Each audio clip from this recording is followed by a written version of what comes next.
in the left by Guy Frazier and Peter H. Johnson, who are the two linesmen working the ball game today. The Washington Diplomats in the red with the white trim, kicking the ball off, and the Fort Lauderdale Strikers, the ball club with the best record in the entire North American Soccer League last year, in the white. Gordon Banks in goal, Andy Rolland, Roberto Aguirre, Tony Whelan, and Gord Fernley the back line. Ray Hudson, Maurice Whittle, and Curtis Leeper in the middle. George Dusnip, David Irving, and Colin Fowles are the forwards.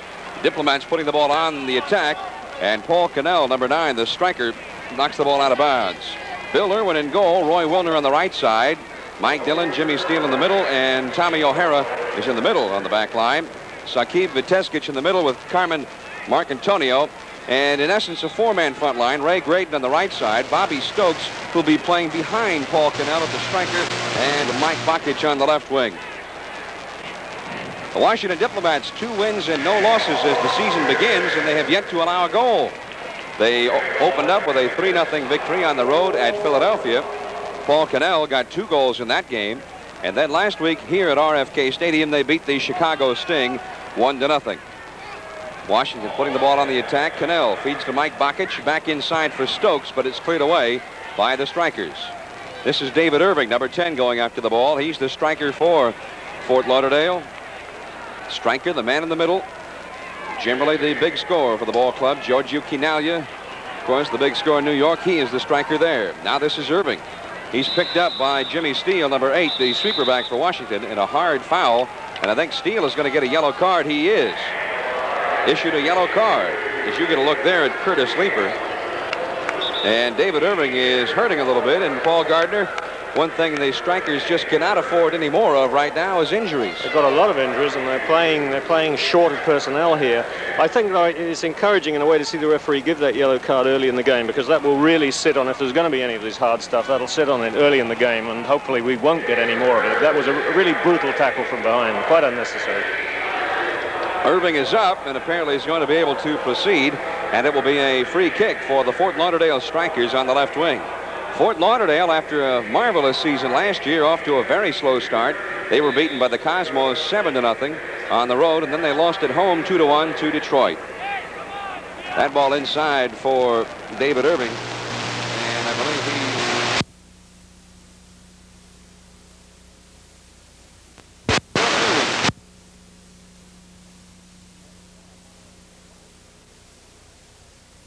But then a hard full volley taken from 30 yards out by Paul Cannell, sails high and wide, and a goal kick for Gordon Banks, number 1, right there, the Fort Lauderdale goalkeeper.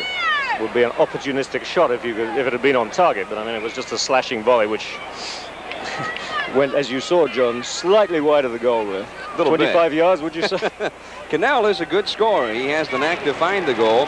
2 years ago, he played for Washington, had 13 goals and 2 assists, one of the leading figures in the league. Did not play here last year, and they bought him from a team over in England, and already he's got a couple of goals. This is Ray Graydon, the right wing. Already has a goal and 2 assists. They say he and Cannell work very well together, but Fort Lauderdale comes out with it. Curtis Leeper now is tripped on a tackle, and a foul is called on the Diplomats. Curtis Leeper starting his first game ever. A second-round draft choice out of Florida International University. I guess he's kind of excited. He certainly must be. It's an honor, I think, to start at midfield, where there's a crucial position on the team for a young American like that. You don't see many of them in this league. Diplomats have taken it away. Viteskic, number 6, but he loses to Maurice Whittle, the captain of the ball club. Now Colin Fowles in the corner. Roy Wilner on him. Tries to push it through his legs. And Washington comes out with it in trouble. But they clear it out. This is Mike Bakic, the left wing, coming back to help out. The Diplomats start the counterattack. This is Cannell along the sideline. The entire ball must go out of bounds to be out of bounds. This is Bobby Stokes. Here's the cross. Here's the header. It's just a bit high. Moving in was number 5, Marcantonio. You see a bit of play there when Stokes went to center that ball. That should have been a left foot center. He stopped it, pulled it back, and switched it to his right foot, indicating he has much more faith in his right foot than his left. This is Ray Hudson, number 4, midfielder. Takes the ball back off the heading clear by Mike Dillon, but offside is called against the Fort Lauderdale Strikers. Looked like Colin Fowles off in the middle was offside. Yeah, he got too far ahead of the play. He was desperately trying to run back to get himself behind the defender, but of course you're not allowed to do that. Once you're offside, and that's all there is to it. The Diplomats' defense has been a strong point, not only this year, but last year as well. But that man, Bill Irwin, has had to make only 10 saves in his 2 shutouts, so they've been keeping the pressure off of him. Stokes knocks the ball off number 17, George Dusnip, and it will be a Diplomats throw-in. Dusnip had a good year for Fort Lauderdale, played half a season, good playmaker, had 6 assists. Cannell saves it inbounds along the end line. Roberto Aguirre, the sweeper's on him. In traffic, Viteskich. Tommy O'Hara, here's the cross. The header, wide open net, but it goes wide. Again, that was Mark Antonio. We saw him a while ago. The cross from Stokes was over his head. That time he got the header. Fort Lauderdale ball after the goal kick. David Irving. Quick pass. Now Colin Fowles in a foot race, but Jimmy Steele comes in to knock the ball loose to help out Roy Wilner. And the Diplomats bring it out. That's the sweeper's job. Or to cover for other defenders, of course, when they're getting beaten. And there you saw an example of, I suppose, the way that Fort Lauderdale are going to use Fowles to give him long balls to run onto. He obviously has a fine burst of speed. He outpaced Wilner on that, was saved by Steele, the sweeper coming across to make a tackle. Fowles, number 22 from Long Island University. First-round draft choice by the Tampa Bay Rowdies a couple of years ago. Finally got a chance to play last year for Fort Lauderdale and scored 5 goals and 4 assists. Strikers have it at midfield. This is Dusnip. Dumps it off for Ray Hudson. Hudson, 4 goals and 3 assists last year. Nice clear there by O'Hara. Here comes Bobby Stokes. He's got Cannell in the middle. He's got to beat Aguirre. Here's the shot. Knocked down by Aguirre. Good defensive play, but now Bakic has it. Chips it inside for Stokes, and the strikers all raised their hands to say offside. But the linesman on top of the play said no, Stokes was onside. But Stokes had stopped in the play and couldn't get it.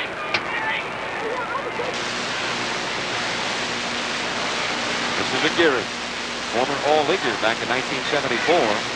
The fine veteran defenseman in the league. Now Tony Whelan played every minute of every game last year. He's number 6.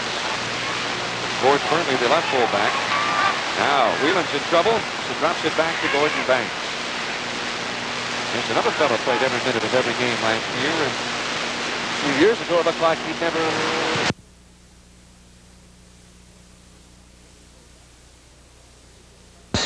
But he's fought his way back, and here you see him playing here today. Perhaps not as good as ever, but even if he's only a quarter as good as he was, he's still better than anybody. From Washington, D.C., this is NASL Championship Soccer.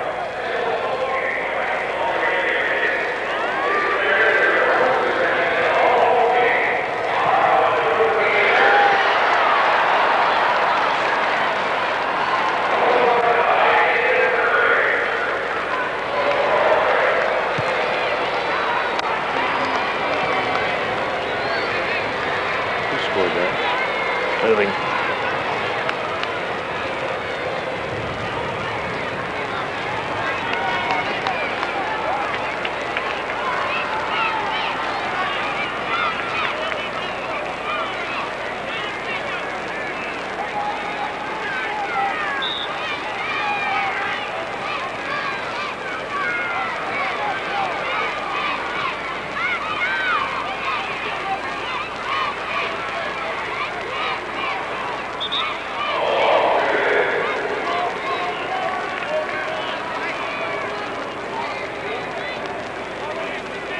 The Fort Lauderdale Strikers have broken the scoreless string of Bill Irwin of Washington. They've scored a goal while we were away. David Irving pumped it home.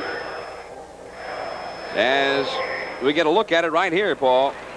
Watch for Irving, number 17. So through ball to Irving, running on, turning nicely on the ball here and putting it just out of Irving's reach. Irwin over Irving's headed. Too similar, these names for me, John.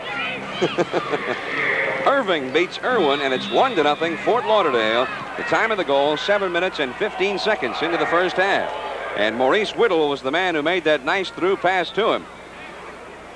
And he'll get credit for an assist. So the Strikers, who had only scored 1 goal in their first 2 games, have scored 1 here in the first 7 minutes plus.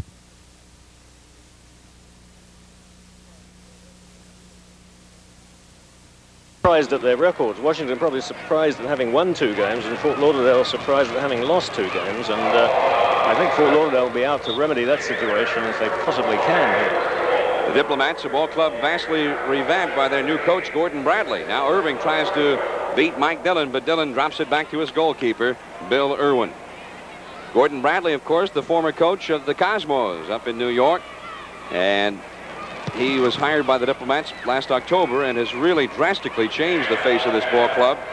Washington just could not put the ball in the net last year. They had a good defense most of the season, and then everything just seemed to fall apart late in the year. Finished up 10-16. Just the opposite for the Strikers. A good start, mediocre middle, and then they just were unbeatable at the end of the season and finished up 19-7. Chip ahead for Colin Fowles. He's going to have to chase it and will lose the battle out of bounds. Throw in for the Diplomats, Roy Wilner. Number 16 from Baltimore, two-time junior college All-American at Catonsville, JC. Diplomats' midfield play has let them down up to this point. They're not penetrating very well at all. Now here's one for Cannell, number 9. Whelan is on him. He's got Stokes in the middle. Here's the cross for Stokes. It goes to the far post. Coming in is Mike Bakic, number 11, but he can't get to it. And over the end line it goes, and a Fort Lauderdale goal kick. See a very cool piece of play by goalkeeper Gordon Banks then, just calmly watching that ball as it went over his head, not getting excited at all about it, knowing somehow that ball was going to go out. Gordon Banks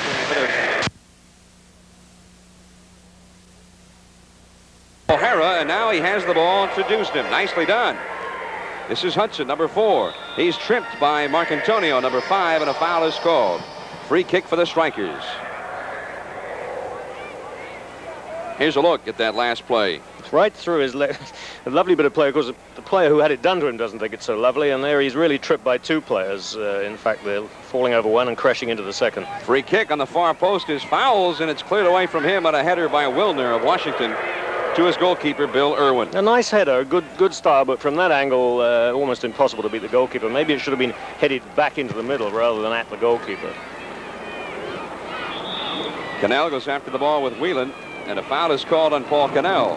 He had his foot way up. They've been a rough ball club. They had 25 fouls called against them in their first game at Philadelphia. 17 more last week. They played rough. Cannell was ejected in that ball game in Philadelphia after he'd gotten 2 goals. Irving working with Colin Fowles. Drops it to Hudson. Ahead, Irving in the penalty area, but Tommy O'Hara there to clear it. Irving lost his shoe. But Fort Lauderdale has it again. Fullback Andy Rolland. Crossfield pass. Fernley brings it in, overlapping from his left fullback position. It's cleared from him over the end line, and it will be a Fort Lauderdale corner kick. Viteskic got back to clear that one. So the Strikers now have to choose somebody to take the corner kick, and Ray Hudson's going to come into your picture. They seem very reluctant to take that kick, John. No, finally Ray Hudson is going over there. I don't want to take it. No, you take it. Well, it's unusual. I mean, an offensive sort of gift like that, a corner kick, but nobody's going over to take it. Ray Hudson, good year for the Strikers last year. They had a lot of solid players with a lot of desire last year. No superstars. Look out, a header just goes wide. Dusnip got in there. Goal kick, Washington, from Washington. This is NASL Championship Soccer.